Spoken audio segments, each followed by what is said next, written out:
விஜயகாந்த் வந்து விழுந்தா வச்சா என்னன்னா அவன் வந்து அது குடி போத அவன் ஒரு போதையில ஊறுகாய் ஆயிட்டான்.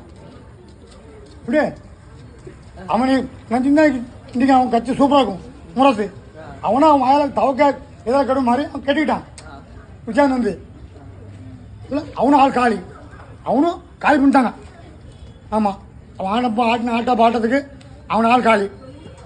100 கோடி வாங்கிட்டு தானே படத்தை இது பண்ணலாம். 100 கோடி வாங்கிட்டு தானே அரசியல் வரும்னு நினைக்கிறேன். ஒரு படத்துக்கு 100 கோடிங்கிறது எவ்வளோ பெரிய மதிப்பு. அப்படி இல்லை அவன் மக்களுக்கு நம்மளால முடிஞ்ச போது செய்யணும் நினைக்காமல. 100 கோடியில் மக்களுக்கு என்ன செஞ்சிருக்காங்க? விஜய் வந்து மக்களுக்கு செய்யணுங்காமல மிட்டாலும் செய்தாங்களா? இந்த அன்னைக்கு மீட்டிங் போட்டாங்க வெறும் 200 காசு கொடுக்கல 5 வரை 200 ஆ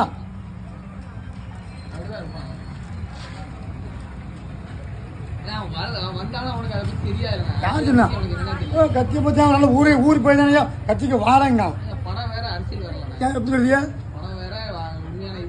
சரி நான் என்ன சொல்லிட்டா அவனுக்கு உண்மை வாய்ப்பு இருக்குதுங்களா?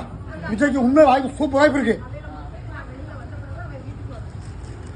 ஏன் அவன் ஓப்பன் அவன் 4 கட்சி வேணான்ட்டான். அதிமுக நான் தரல, திமுக நான் வரல, சென்ட்ரல் நான் வரல, மோடிக்கு எனக்கு பிடிக்காது நான் வரல அப்படின்ட்டான் விஜய். ஆமா நல்ல மனுஷன் உண்மை.